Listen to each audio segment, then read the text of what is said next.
Are you listening? Damn.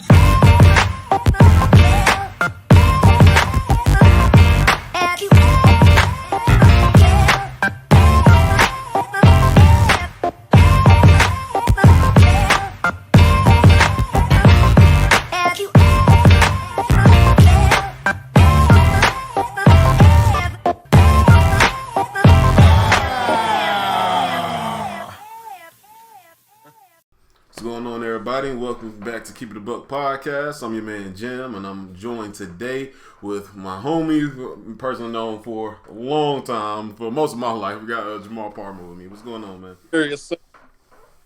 What What's have up? you been doing to stay sane during all these COVID times, man?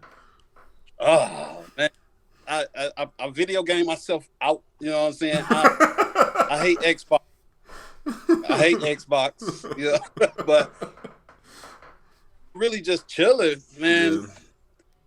That's what I've been saying. Fixing on the house, Yeah.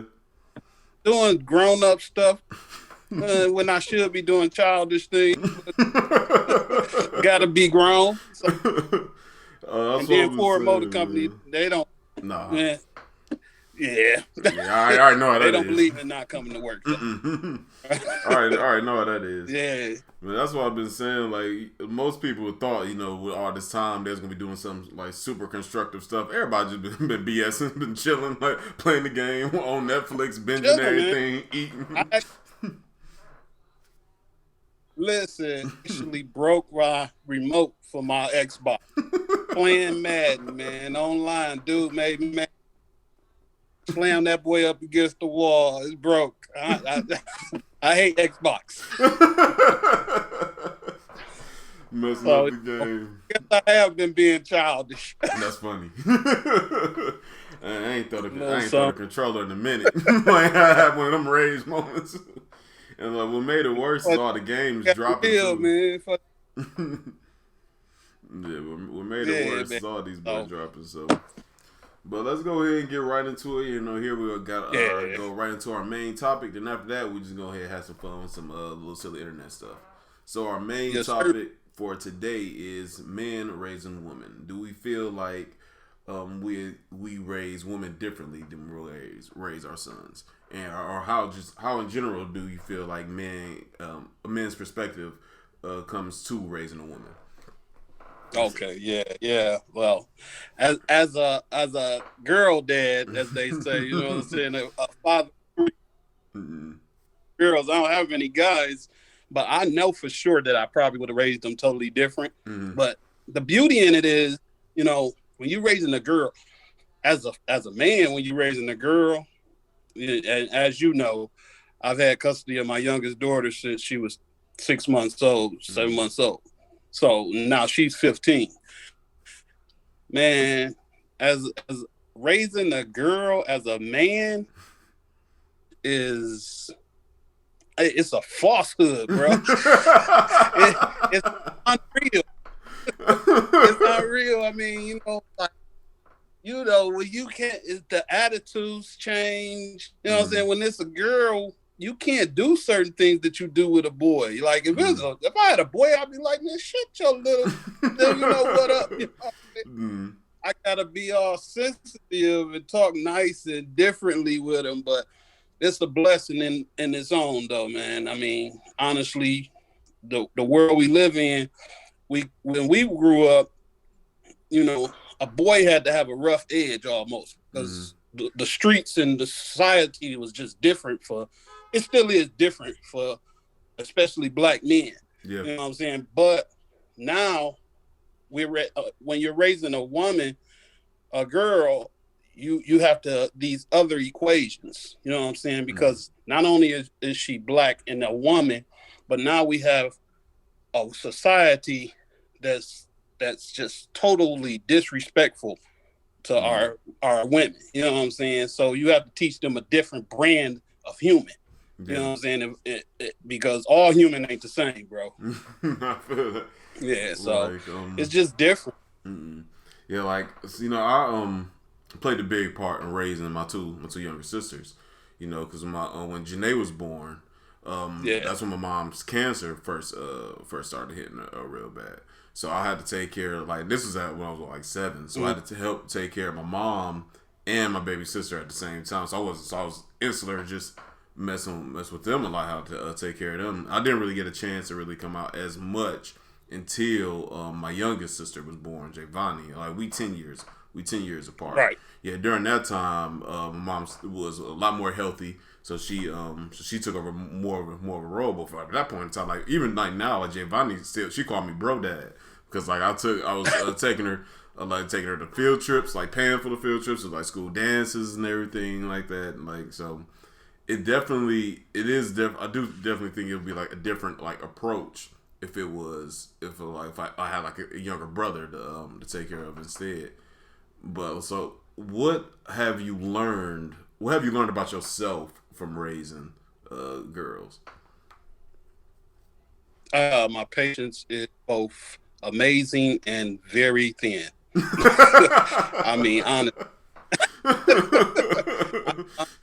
I mean, people compliment me on my patience all the time with my daughter. You know what I'm saying? But when it comes certain things, it's razor thin. You know what I'm saying? Like work, I don't have patience. You know what I'm saying? or you know what I'm saying? That attitude, I have no patience for that. But I have patience on other things. I learned also that, you know, everything that I was told about a woman is none of it none of it goes into play. It's the education. I mean, you literally almost enrolled in the school of your child. You know what I'm saying? It's an education. Yeah, like, it's wild. Like, I think one of the biggest things that I learned from, just not outside of like helping like raise my sisters, but just being the only man in the house as well, being the only male in the house, is learning more about. I think I learned more about women's issues, that like some stuff that like a lot of dudes would just be like oblivious to, like, especially like and just moving out with my mom and my sisters, moving in like with my wife. So I'm still only like living, still like the only man around, so I'm still around women. So like, and I think I learned so much, like I said, just about some of the stuff that a lot of dudes just be like oblivious to, like women. Like, it's never been like an issue for me, like just going out to like just like you said, something simple like going to the store, but hearing about like the whole process, like of how much more they worry about their own safety, like personal safety, you know, is a big thing. Then how much you worry, you know, about their safety, you know. Like, so like that's been like a huge thing that I think I've learned that a lot of people like don't understand. Like, comes with girls. I agree with that totally, because like you said, I mean, like before, the world is different for a woman than a man. And even though we date women and eventually marry women, we don't understand just how different it is until we have kids or you're raising a child. You don't have to be like, in your instance, you help raise your sister. You don't understand the real difference of it until you're raising them. And it gives you a better understanding, you know what I'm saying? Especially when, like you, I'm the only man in the house all the time. Because it's me, my wife, and my daughter. And then if my other 2 daughters come or we go anywhere, it's just me or women. You know what I'm saying?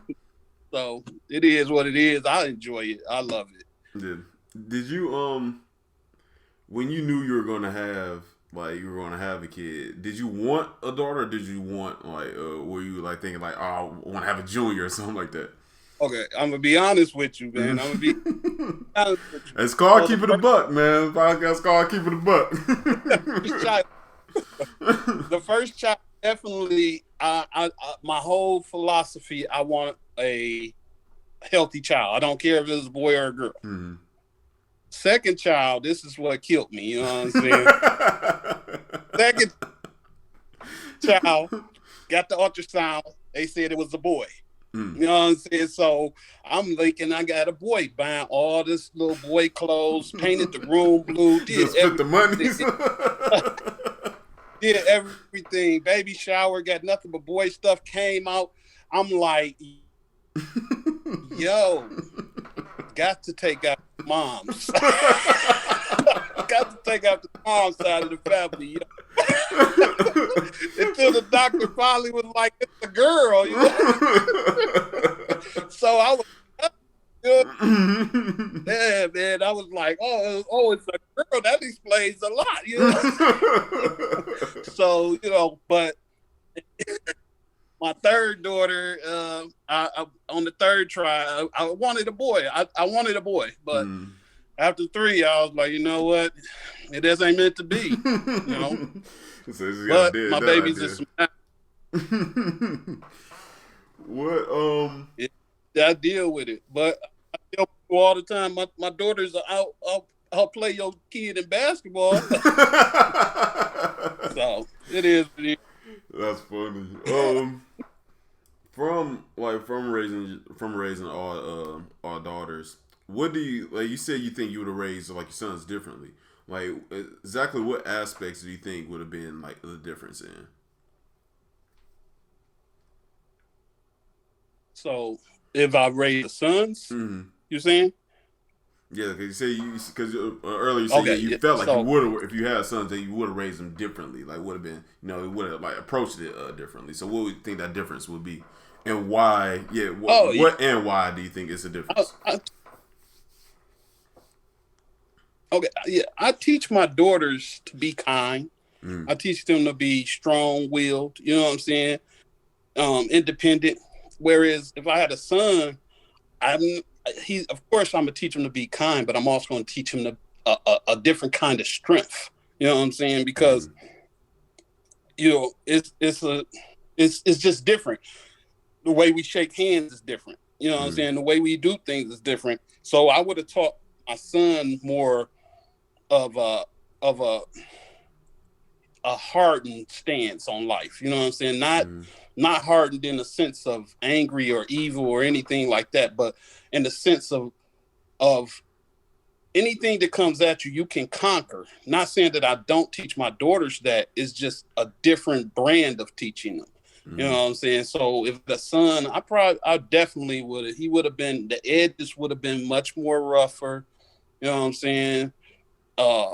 He would have been a version of me, whereas my daughters are a version of me where they're silly, talk. You know what I'm saying? But my son would have been the version of me where you have this masculinity about you. So it's just the two different sides of the fence, you know. So what have you taught like your daughters about man? Like, so how did that come? Like, what did you what did you teach them about man? And what have they taught you about women and vice versa? Well, my oldest 2 kids, they stay 3.5 hours away from me, and the older they get, the less I saw them, and that's not on them, that's on me. But one thing that when it comes to men, I just try to tell, like, my oldest daughter, she's 22, just graduated college. Me and her had a couple of conversations about guys and relationships, you know what I'm saying? And I just try to instill in her that, it's okay to have this soft side about you, but you always gonna have to protect yourself. You know what I'm saying? But at the same time, you got to know what you're looking for, in a man, and looking for in a spouse. So it's difficult though, because I don't know. I'm still learning to approach that side of our relationship. Like, as my other 2 get older, my oldest daughter, I probably should have gave her so much more information on relationships and dealing with men and everything. And now, the other 2 are getting older, and I still don't know how to approach that. Like, the first time I found out that my child was doing the adultness. You know what I'm saying? I was traumatized, but I couldn't show that to her. You know, I never came at her hard about it. We talked about not that, but we talked about some other things about dudes. But you know, it's a situation where I'm still learning, and they're teaching me more than I could ever teach them. You know, I can only give them viewpoints. They're giving me actuality. You know what I'm saying? So it's unfortunate that the parent has to be taught. Yeah, that's real life though. You know that's real life though. Like you don't get no training manual when you leave the hospital. You know, like you learn as you go. No. Yeah. So like what like you say you feel like they taught you more than you taught them. Like what are some of the things you felt like that you learned from them? Oh man, I've learned to be more patient. Even though I've had patience, I've been learned to be more patient. And like I said, it's a thin line though. But I've been more patient. I've learned that everything means more. I can't explain it, but when it comes to us men, we can brush something off. You know what I'm saying? Or but it means more, whether it's a meal, whether it's a relationship, or something going on in their life. It means more, and they've taught me to deal with that and understand that it means more. You know what I'm saying? And it's helped me as a person. You know, these are things that they don't know about that they've taught me. But now, you know what I'm saying, I'm able to look at things as meaning more in life. You know what I'm saying? I don't have to brush everything off. So that I appreciate them, but they done made me so emotional. No, brother.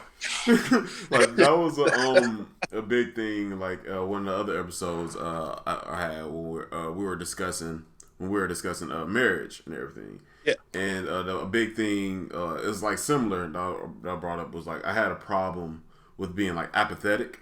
Like she can hit me with a bunch like have big emotions about like something, and I'll just be like, I'll just be like, all right, you know, like that wasn't helpful, you know. But like it's not, and it wasn't like like not like out of like maliciousness or anything like that, or not like trying to be mean or nothing like that. It's just just like. But so you have to. It is a learning process. Learning how to invest your emotions in their emotions as well. You know, and like just as much, and to have that emotional understanding, like what they feeling and everything. You know, like it is a learning thing. Yeah. On that note, my wife still to this day says her favorite thing to tell me is, you don't never ask enough questions. Like if she'll always she be like, did you talk to Keenan about Christmas? I'll be like, yeah. She'd be like, so what's gonna happen? I was like, we going over there, we gonna eat. She'd be like, what about how we go social distance? How this? I don't know. Like I just know we going, man. I'm like that. When we get there, we'll see. What you mean? That's funny. Yeah, like I think too. Like this is something that came up with like before another episode we had recorded. That I think it's one of the reasons, and I'm gonna be interested to see what you think about it too.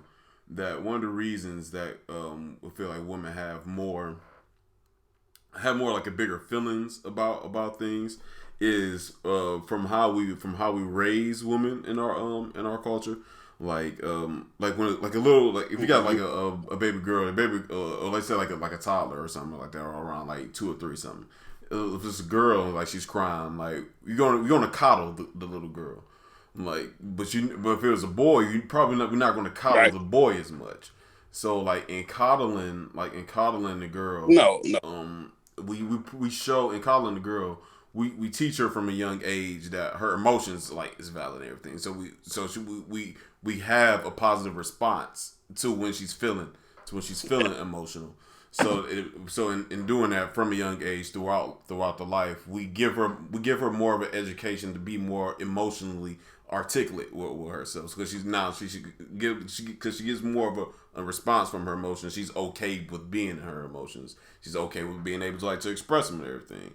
But like we don't do it the same, you know, like with boys. Like we'll straight up like if a little boy like crying so much, we straight up hit the little boy like, man, quit all the crying, hit him in the chest some more. Like tell him quit crying. So like it's not, we don't, so with that, so but in doing that, like it's more like we kind of like cut off their the young man's like ability for having like more emotional maturity and being more emotionally articulate. I feel. What do you think about that theory? Yeah. Well, I agree totally with what you're saying, and it's the truth. I mean, that's how we were raised. That's how we raised. You know what I'm saying? But the thing is, I'm gonna piggyback on that a little bit and say this: well, while we're allowing our daughters to be emotional, and we're coddling them, and we're letting them express that emotion, what they're in tune with their emotions. The problem with that is that we've taught them to be in tune with their emotions, and that being emotional is okay, but we didn't grow with them as their emotions grow. Mm-hmm. You know what I'm saying? So we're still these hardened men, you know what I'm saying, while they're becoming more and more, okay, I emotionally can express myself. But then that's where the whole part comes into play, where they like, so you like, oh, okay, you know what I'm saying? And now it's a problem, you know what I'm saying? So if we're going to allow them to be emotional, as they should be able to express emotion, we need to learn and adapt to that aspect, and allow ourselves to also receive that emotion and show our own emotions. You know what I'm saying? We have our and when it comes to our sons, if you notice, a lot of men when they're young, like you said, if he crying, we'll bust him in the chest. But when we get older and they're in their teens, high teens, early 20s, and they're stoned, you know what I'm saying? Because we taught them to be stoned. Now we have a problem. Like, you need to tell what's going on in your life. You know what I'm saying? Stop this, that, and the other. So the whole we haven't found that balance of raising our children, and also while raising our children, raising ourselves as well. Yeah. You know. Yeah, and I think because of that dynamic is the reason that people say that girls mature faster than boys. I don't necessarily believe they mature faster than boys. Agree. I just think it's because we just teach them to be more emotionally articulate with themselves, you know. So they have more emotional like maturity and everything than men usually have. Yeah, so I do think that's one of the reasons why that dynamic exists. Yeah, and I'm not saying we shouldn't still have the rough edges for our young men, but we have to allow them to grow emotionally at the same time. And we have to, like I said, not only are we don't need to just teach them, we need to teach ourselves, or either learn from them, one of the two. But that balance and counterbalance, it's so different, you know. Yeah. And it's hard. Like you said, there's no manual on it. Mm-hmm. How has having daughters affected your view on manhood, if it has at all?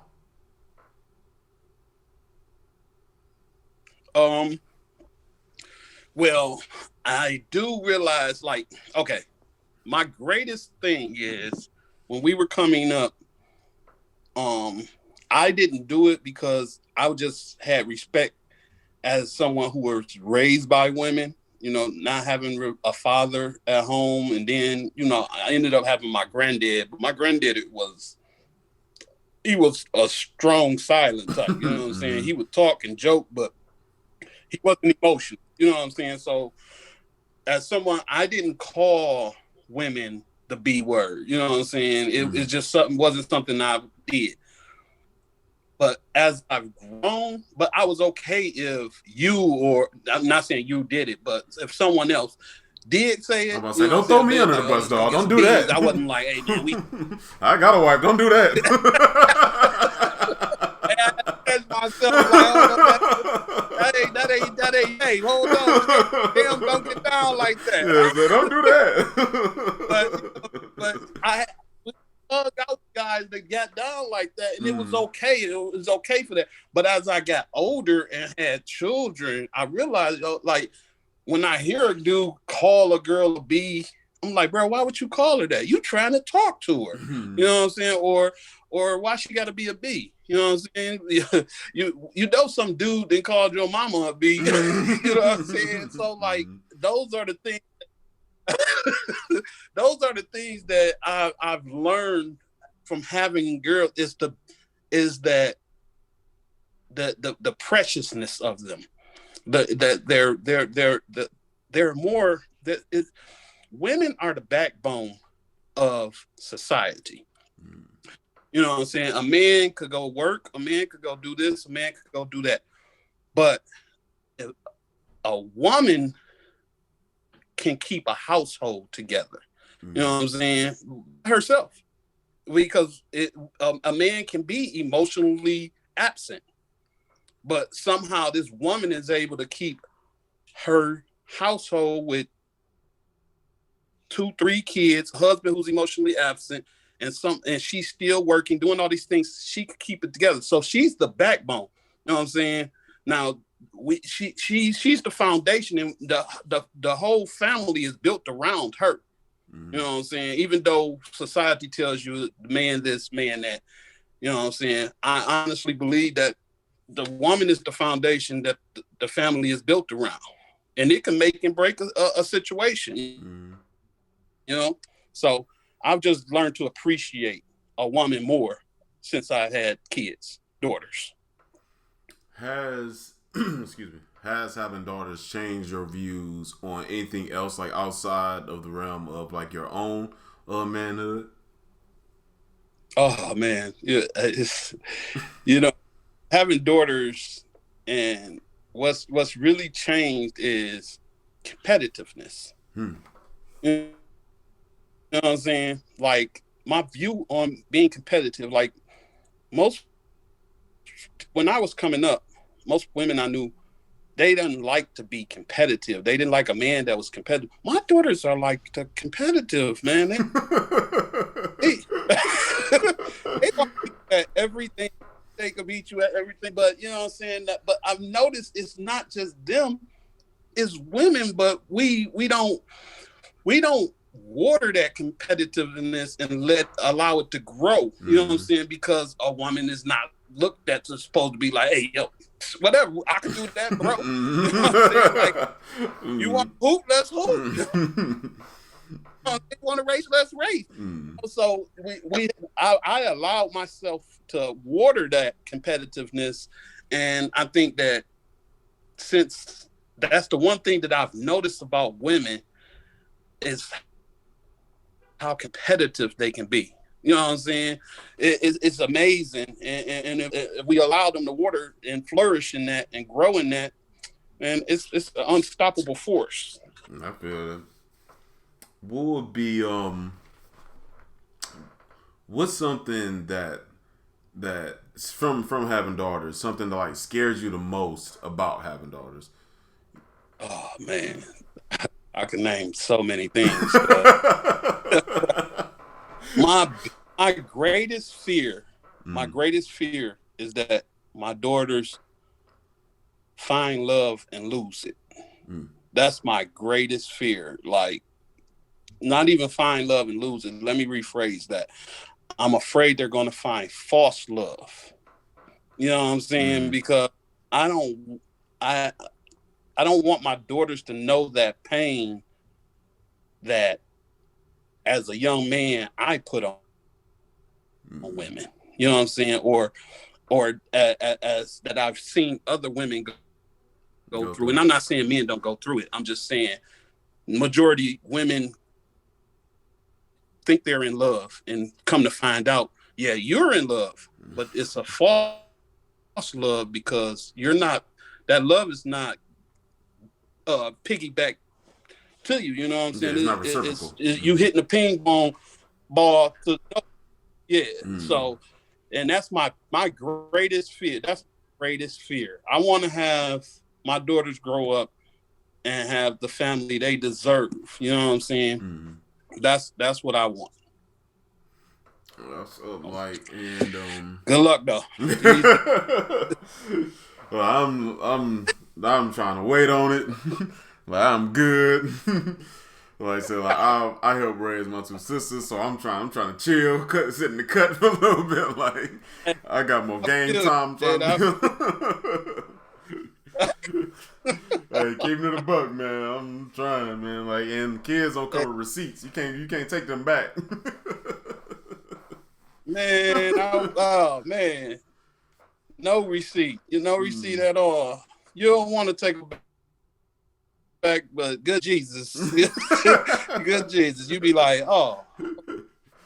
I mean, the only thing I'm looking forward to with having children is to pull out the classic black dad lines, like you got some McDonald's money, he hell. Don't like boo boo food. I'm ready to throw out all of them. Like, I got them in the wallet. I'm ready to pull them boys out. Oh man. Hey, you wanna know what the greatest thing is though, man? To hide in the closet knowing your child is about to come in that closet and they open that door and you just scream at them. Oh, you want to see some kids tumble? Oh, that was gonna be my next question. I'm telling you, man, you love that. That was gonna be my next question too. What do you think your favorite thing is about like having daughters? Having daughters is. My favorite thing is I know that I'm gonna be taken care of when I'm old.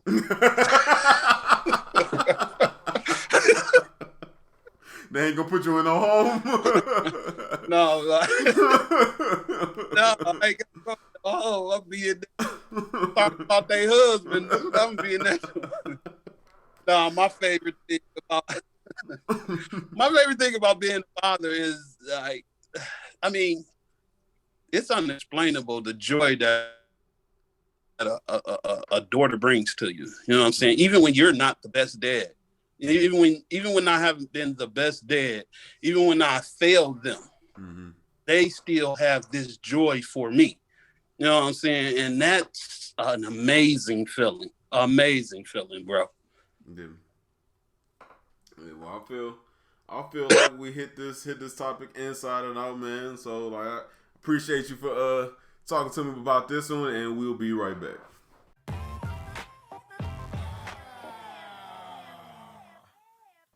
All right, welcome back, and we are going into our next segment, which is internet fuckery, where we either bring up some funny memes that we've seen, or we're gonna touch on like internet debate. And today I got an internet debate.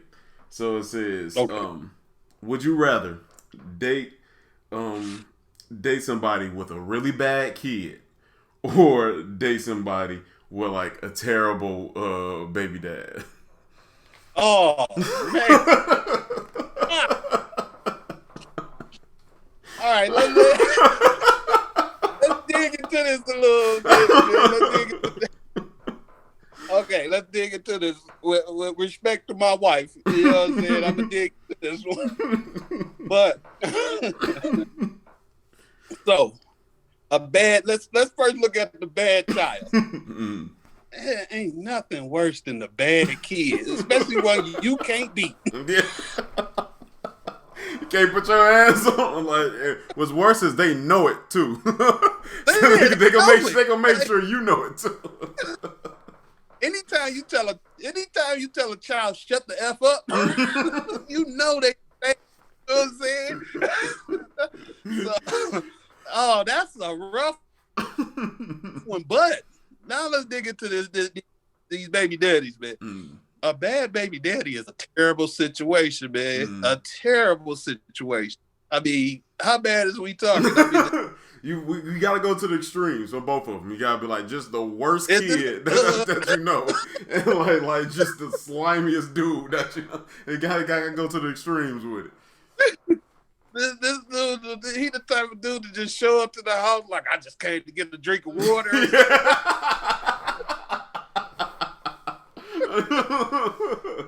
Oh man, like he was. You get one of those dudes who only calling your girl just to talk to her, don't care about that type of dude. Oh yeah, that's one. Oh man. Ask if you there. Like he over there. All right. Yeah, I'm breaking up with her, Jimmy on the spot. Like this ain't gonna work. Man. Oh man, I mean, the bad kid, like, cause kids can be terrible. Like kids can be total disrespectful, terrible, man. Like just the worst. Like, and then the funny thing too about with people that be having bad kids, they always try to act like their kids ain't bad. Like you be walking around this little demon spawn, like just running through the house, no breaking everything. Right, it's the crazy. But they be acting like they got a saint. Oh, so you ain't hear him tell up and watch TV? Okay. I'm like, I don't know what it is, but I feel like all bad kids have the same mannerism where they be sitting with their mouth open, breathing heavy, like just for no reason, just be like, just all the time. Like it's just so irritating. So that's my gripes with the bad. So irritating. But at least for me, my biggest thing is at least with the if she got like a terrible baby dad, I'm gonna feel like we can just scrap. Like if he irritates me too much, we can just have hands. I can deal with the blowout, with her afterwards. Right. We can worry about we can work on the relationship after that. Me and him, we can just scrap and get that beef over with.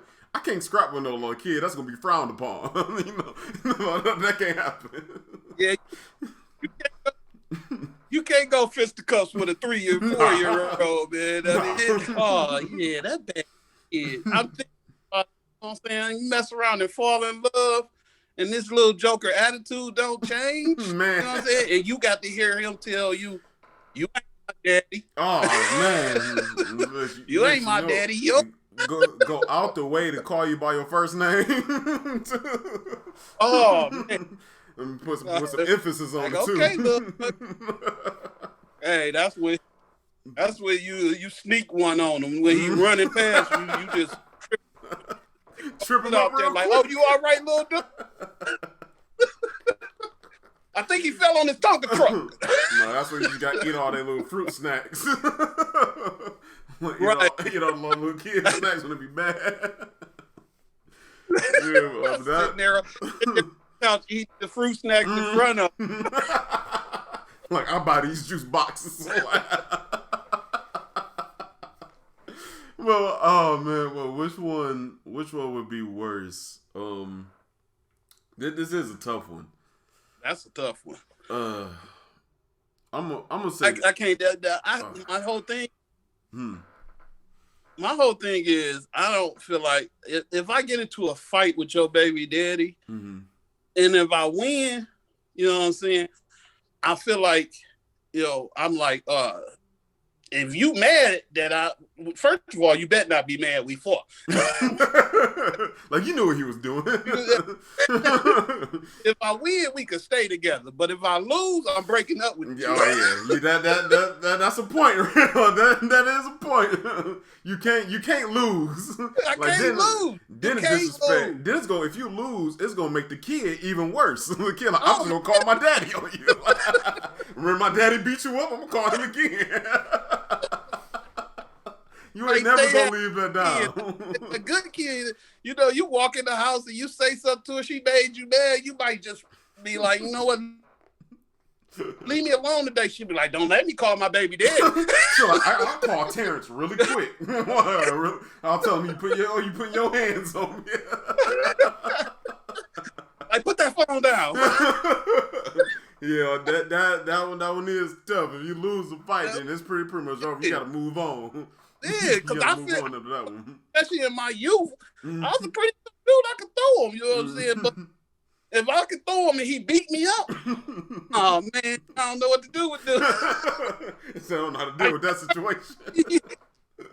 Why you ain't tell me he is an MMA fighter? They ain't telling me he can scrap. Like, why you ain't stop me when you know what he can do? You should have pulled me back. You know I ain't want those problems. Now I'm coming home mad. Mad every day. I'm mad.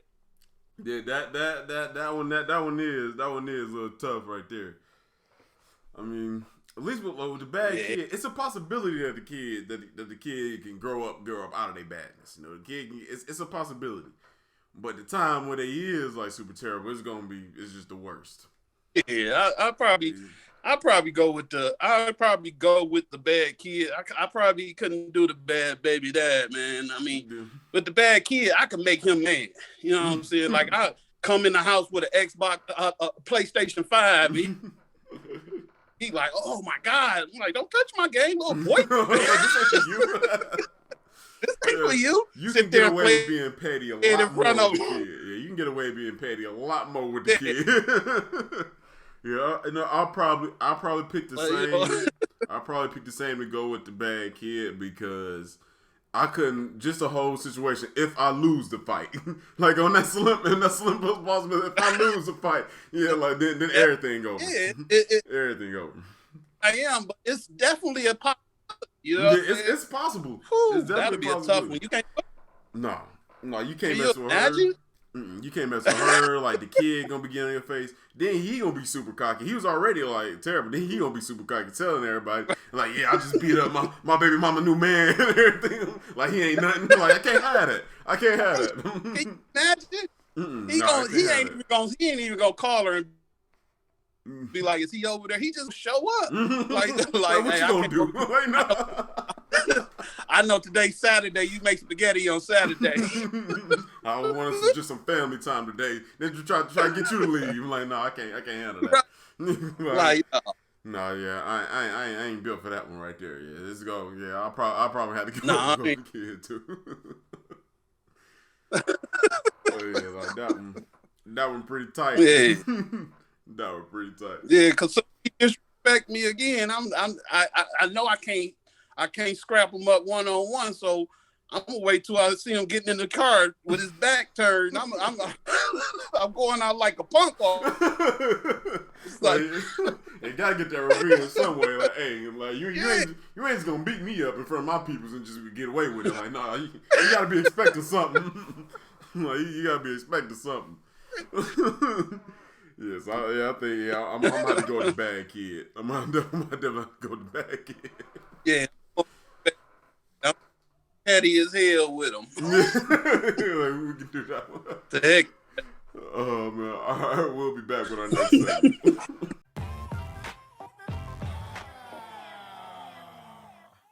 All right, welcome back to the Keep It a Buck podcast. This is our last segment, head to head. Like our own version of versus. We get two things and we put them against each other. See which one we would rather go with, which one we like the most.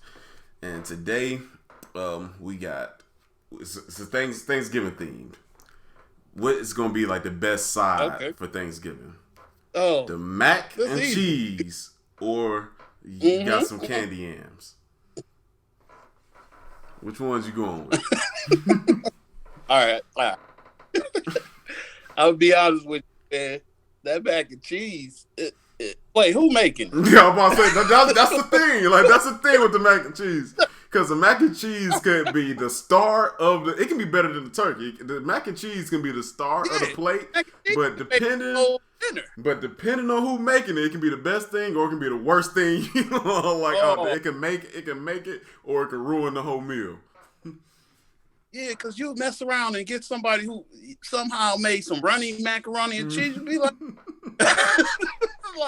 oh no, is this Kraft? just noodles in like a cheese soup, like they ain't even sticking together, dog. Like what's going on? Yeah, like so, like it. That one, the macaroni's very varied. It's super varied. But same time, everybody don't know how to make them yams. You just can't throw them yams in the oven and think that they're gonna be done. I mean, what is you doing to them? Is you putting a little cinnamon and brown sugar in it? Yeah, you could. They gotta be cooked up. They gotta be cooked up. But I feel like less people mess up. I feel like less people mess up candy yams than they mess up macaroni. I will agree with that. I will agree with, but when that macaroni and cheese is right, man, I'll be singing "Boy to Men." Although we come to the like the macaroni, man, the macaroni be hitting. When it hit, it hit. But like, I ain't gonna sleep on candy yams though, because then especially if people got the candy yams, you put the marshmallows on them boys too. I mean, them boys be nice. Them boys be nice. That's the point. Is the candy yams, like you said, macaroni and cheese could be the star of the whole entree. Can never be the star. If the candy yams is the best thing, you shouldn't even eat those then. You know what I'm saying? But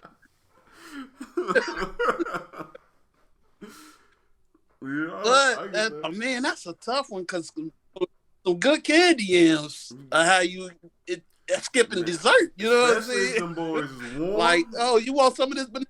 Oh, let me pour them candy yams though. Especially if them boys like, warm. Dang.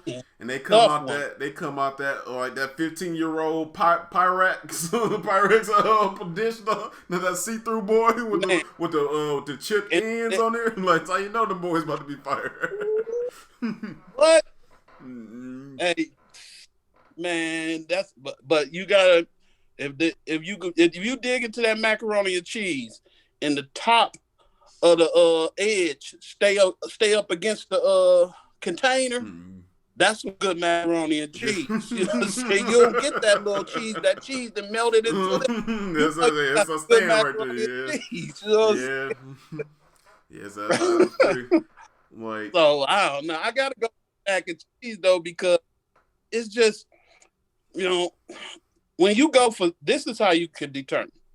When you go for the day after Thanksgiving, you know you still got all that food. I've never went in and just grabbed some, but I'll always go in and just grab some macaroni and cheese. I don't need nothing else. Put that macaroni and cheese in the oven. That by itself. That's a good. You got me sounding like I look fat, bro. Hey, I mean that's valid. that point is valid. It's been many a night. I mean, that woke up was like, hey, just grabbed you some macaroni. Like got this some macaroni out the refrigerator. It's been that point is valid. All right, but let's say you having a potluck. That's a valid. Let's say you having a potluck. Are you gonna trust the macaroni? Let's say you having a work potluck. Are you gonna trust it? So, as someone who has worked for Head Start, and they do multiple potlucks a year, as someone who has done it, the first thing you do when you go to that potluck and you see the macaroni and cheese is the eye test. You know what I'm saying? First, does it look runny? Okay, it's not runny. We in a good place. In a good place. What does the top look like? Do you see noodles or cheese? Noodles or cheese? Like, is the cheese on the top? You know, like I thought, is it crisp or is it breadcrumbs on top of it? You gotta leave the breadcrumbs alone. If it's breadcrumbs, I'm gonna go ahead and skip the macaroni and cheese. I'm just gonna be honest. I mean, who does that? Why are you even doing that? Why did you just make a macaroni and cheese sandwich? You know, I'm not messing with nothing that got breadcrumbs. So when I did the macaroni and cheese and I put it on my plate, depending on how it plops down. Now, if it plops and sits, that's some good macaroni and cheese. If it plops and leans to the side and fall over, I'm probably not gonna mess with it because first of all, you ain't putting. That's what you got fold the paper plate when you throw it away, so don't try to hurt nobody's feelings. Nobody know. Even that one person walk up, and it's all it's always that one lady, the older lady who you love and everything, and she walk up to you and you be like, hey, Miss Such Such. She be like, hey, did you get some of my macaroni and cheese? You be like, I got some. Then they want to give you more of it. Like, go take some with you. Like, take some with you. You know your wife gonna want some. Like, no, I mean, you know, we going out to eat. We ain't gonna want none. Yeah, like, I know if I'm doing, cause like having somebody, like I said, having somebody that make good macaroni, you always got to go to them. It's like having somebody good that make good macaroni is like, it's like your barber. Like you're not betraying them. You know, like you stand, like when it's Thanksgiving time, I'm like, hey, like they got the mac and cheese. We don't need nobody else experimenting. Hey, don't you hate that, bro? Don't you hate it when you get the family group text and they be like, okay, what y'all bringing? And somebody out of the blue be like, I'm gonna make the macaroni and cheese. Like, no, you ain't. like I don't know. Why did you thought you was gonna do this? Like nobody nominated you. like nah, you know I sure will make the macaroni. I don't know why you playing. What are you talking about? You gonna make the macaroni? Then everybody hang up. You start calling other family members like, yeah, what you say? You heard her say that? Make a new group text and don't put them in there. Like, hey y'all, like we ain't gonna go through this. Hey, no. Like, y'all, we ain't planning this. Last year she brought the green beans. Them was nasty. Oh man.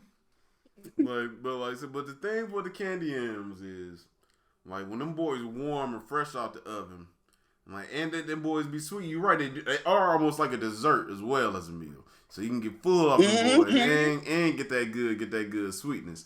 And when the juice from the candy Yams, like, sometimes be mixed with something else too, and get that other, like that's just say that, man. That juice hit your dressing.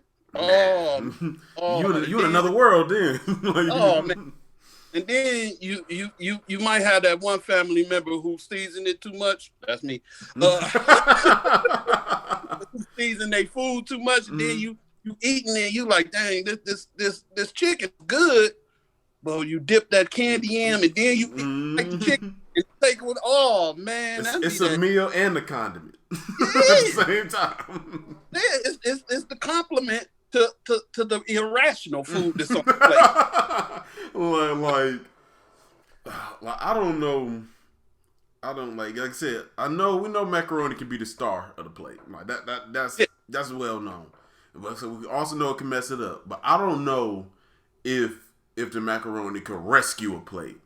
Now I feel like candy Yams could rescue a plate. Let's say because he got that mixing. So I don't know if like macaroni can rescue a plate. A good candy Yam can because you can eat what you don't like with the candy Yams. But you can't eat what you don't like with the macaroni. That macaroni cheese ain't gonna hide nothing. No, that's solo. It ain't hide nothing. That's solo. You know what I'm saying? All you gonna be like, oh no, this chicken's still terrible.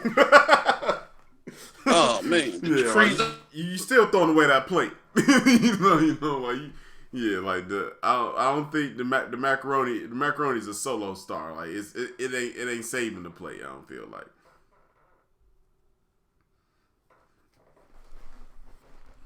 Yo, you there?